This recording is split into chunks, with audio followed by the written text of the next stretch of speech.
বন্ধুরা, বৃষ্টির মৌসুম তো চলে এসেছে আর তার সাথে সাথে কি এনেছে? হেয়ার ফল, হেয়ারে ইচিং, ড্যান্ড্রফ, অনেক অনেক প্রবলেম।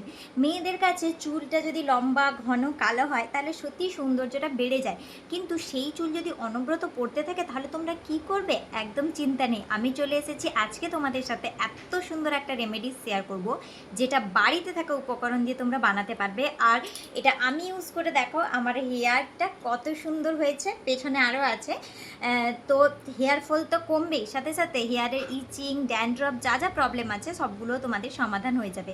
তো চলো, অপেক্ষা কেন করছো, ভিডিওটা শুরু করা যাক। আর যদি তোমাদের আমার ভিডিও ভালো লাগে তাহলে লাইক করে রেখো, কী টপিকের উপর ভিডিও দেখতে চাও কমেন্ট করে রাখো, আর চ্যানেলটিকে সাবস্ক্রাইব করে পাশে থাকা বেল আইকনটি ক্লিক করে দাও, যাতে আমি যখনই ভিডিও দেব আগে নোটিফিকেশানটা তোমাদের কাছে চলে যায়। তাহলে চলো রেমেডিসটা তৈরি করা যাক।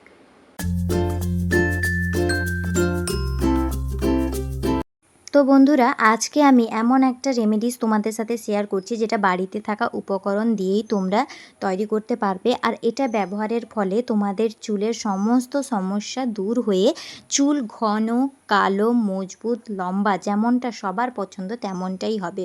বন্ধুরা, এখন তো বৃষ্টির মরশুম, তার সাথে সাথে অনেকেরই চুল পড়ে যাচ্ছে। চুলে চিরুনি দিলেই, হাত দিলেই মুঠো মুঠো চুল চলে আসছে।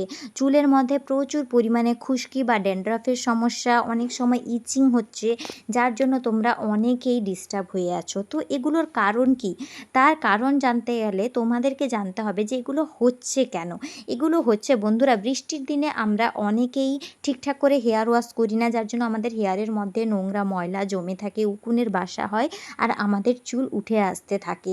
বৃষ্টিতে ভিজে গেলে, আমরা কাজের জন্য যদি বাইরে বেরোই তখন তো বৃষ্টিতে ভিজে যাই, বা ঘামের মধ্যে প্যাচপ্যাচে ঘামের মধ্যে যখন আমাদের স্ক্যাল্প ভেজে থাকে, অনেক সময় শ্যাম্পু করার পরেও আমাদের স্ক্যাল্পটা কিন্তু ভেজে থাকে, আমরা সেটাকে প্রপারলিভাবে শুকাই না। এই যে আমাদের ঘামের জন্য বা বৃষ্টির জন্য বা হেয়ার ওয়াশের জন্য স্ক্যাল্পটা ভেজে থাকছে, তোমরা শুকাচ্ছ না, এখান থেকেই কিন্তু ইনফেকশন ছড়িয়ে চুল পড়া, খুশকি, ইচিং এবং কালো চুল থেকে সাদা চুল হয়ে যাওয়ার প্রবণতাগুলো বেড়ে যায়। তো এগুলো দূর করার জন্য তোমাদের কি লাগবে? তোমাদের লাগবে 1 চামচ পরিমাণ মেথি। হ্যাঁ, ঠিকই শুনেছ, মেথি, যেটা আমরা বাড়িতে রান্নার কাজে ব্যবহার করে থাকি। এই মেথিটাকে আমি 1 চামচ পরিমাণ মেথি নিলাম এবং তাতে অ্যাড করছি 1 চামচ পরিমাণ জল। জলটা যদি তোমাদের বাড়িতে ফিল্টার থাকে, ফিল্টার ওয়াটারটা ব্যবহার করবে, সেটা অনেকটাই ভালো হবে। আর যদি না থাকে নর্মাল ওয়াটারই ব্যবহার করতে পারো। এরপর চামচে ভালোভাবে এগুলোকে নাড়াচাড়া করে দিয়ে এতে আমি আরেকটা জিনিস মেশাবো, সেটা হচ্ছে লবঙ্গ। আমি এখানে 4টা লবঙ্গ মিশিয়েছি, তোমরা তোমাদের মানে যতটা পরিমাণ বানাবে সেই হিসাবে বাড়ানো কমানো করতে পারো। তো লবঙ্গগুলোকে ভালোভাবে মিশিয়ে দিয়ে আমি কি করব, এটাকে কিছুক্ষণের জন্য রেখে দেব। প্রায় 1 থেকে 1.5 ঘন্টার জন্য আমি এটাকে চাপা দিয়ে রেখে দিব। তোমরাও কিন্তু এইভাবে রেখে দেবে। রেখে দেওয়ার পরে 1-1.5 ঘন্টা পর ফিরে এসে তোমরা দেখবে জলটা একটু হলদেটে ভাব চলে এসেছে, মানে মেথির কিছু গুণ ওর মধ্যে চলে গেছে এবং মেথিটা একটু ফুলে উঠেছে। এই অবস্থায় এটাকে আমাদেরকে সুন্দরভাবে বয়েল করে নিতে হবে। তবে বয়েলিংয়েরও কিন্তু একটা প্রসেস আছে। বয়েল করতে হবে তোমাদেরকে লো টু মিডিয়াম ফ্লেমে। তোমরা কিন্তু অতিরিক্ত হাই ফ্লেমে বাড়িয়ে দিয়ে এটাকে ফুটিয়ে দিবে না, তাতে কিন্তু যে নির্যাসটা সেটা আস্তে আস্তে না বেরিয়ে একদম খারাপ হয়ে যাবে বা মেথিগুলো পুড়ে যাবে, গুণাগুণটা তোমরা ঠিকঠাক পাবে না। তাই এটাকে ঢাকা দিয়ে তোমরা লো টু মিডিয়াম ফ্লেমে রেখে দিবে। কিছুক্ষণ পরে যে চেক করবে ওটা কিন্তু একটু ফুটে আসবে। তারপর তোমরা চামচ দিয়ে একটু নাড়াচাড়া করলেই মেথির সমস্ত গুণাগুণগুলো এর মধ্যে চলে যাবে। 1 কাপ জলকে ফুটিয়ে ফুটিয়ে তোমরা হাফ কাপ করে নেওয়া পর্যন্ত এটাকে ফোটাতে থাকবে। তাতে কি হবে, মেথি এবং লবঙ্গর সমস্ত ভালো গুণগুলো জলটার মধ্যে চলে যাবে। তারপর জলটা যখন তোমরা সেটা মাথায় ইউজ করবে, সেই ভালো গুণগুলো তোমাদের মাথায় চলে যাবে এবং তোমাদের চুলটাকেও খুব সুন্দরভাবে তোমরা যেভাবে চাইছো সেভাবে করে দেবে। যাই হোক, আমার এখানে ফোটানো হয়ে গেছে। তো এবার আমি একটা বাটিতে এটাকে সুন্দরভাবে ঢেলে নেব। তোমরা যারা ভিডিও দেখতে দেখতে ভিডিও লাইক করতে ভুলে যাও, তারা অবশ্যই একটা লাইক দিয়ে যাও। তোমাদের লাইক পেলে আমার ভিডিও বানানোর ইচ্ছে আরও বেড়ে যায়। তো বন্ধুরা, এই অবস্থায় আমার হেয়ারের যে টোনারটা বা সিরামটা যাই বলো, ওটা রেডি হয়ে গেছে। এখন এর সাথে আমি আর একটা জিনিস মেশাবো, যেটা খুবই খুবই, খুবই গুরুত্বপূর্ণ। তোমরা অনেকেই মনে করো চুলে তেল দিলে আমাদের চুল চিপচিপে হয়ে যাবে। কিন্তু সত্যি কথা বলতে কি চুলের খাবারই হচ্ছে তেল। তোমরা যদি তেল না দাও তাহলে তো চুল বাড়বে না।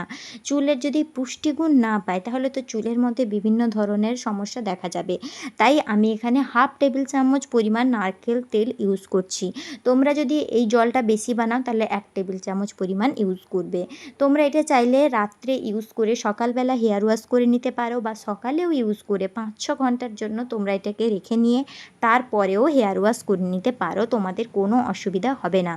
যদি তোমাদের মনে হয় এটা চিপচিপে লাগছে, এটা লাগিয়ে তোমরা বাইরে বেরিও না, ঘরের মধ্যে থাকো তাহলেই হলো। কিন্তু তেল চুলে দিতেই হবে। কথায় বলে যে তেলে চুল তাজা, তাই তোমাদেরকে তেল তো ইউজ করতেই হবে, না হলে তো চুল কোনোভাবেই মানে প্রবলেমটা তাদের যাবে না। যাই হোক, এবার কি হচ্ছে এই রেমেডিসটা তোমরা কিন্তু সপ্তাহে 2 থেকে 3 বার ইউজ করবে। 2 থেকে 3 বার ইউজ করলেই তোমরা প্রথম সপ্তাহেই এফেক্টিভ রেজাল্ট নিজের চোখেই দেখতে পাবে। আমাকে এসে কমেন্ট সেকশানে জানিয়ে যেও যে হ্যাঁ, আমাদের চুলটাতে খুবই উপকার পেয়েছি এই রেমেডিসটা দিয়ে। যাই হোক, এভাবে স্ক্যাল্পের মধ্যে ঘষে ঘষে তোমরা লাগিয়ে নেবে। এবার আমি অন্য একটা হেয়ার মাস্ক দেখিয়ে দিচ্ছি, যেটা হচ্ছে যে মেথিগুলোকে আমি সাইডে রেখেছিলাম, ওই মেথিগুলোকে গ্রাইন্ডারে গ্রাইন্ড করে নিয়েও তোমরা অ্যাজ এ হেয়ার মাস্ক লাগাতে পারো। এই হেয়ার মাস্কটা তোমরা উইকলি 1 to 2 টাইমস করতে পারো, তাহলে তোমাদের হেয়ারের ফ্রিজিনেস বা রাফনেস খড়খড়ে ভাবটা চলে গিয়ে চুলটা একদম স্মুথ এবং মোলায়েম হয়ে যাবে। অবশ্যই তোমরা চেষ্টা করো, আমি কথা দিচ্ছি তোমরা এফেক্টিভ রেজাল্ট পাবেই। আর যদি আমার ভিডিওগুলো তোমাদের ভালো লেগে থাকে লাইক, কমেন্ট, শেয়ার করো আর চ্যানেলটিকে সাবস্ক্রাইব করে দাও। দেখা হবে নতুন ভিডিওতে। টাটা।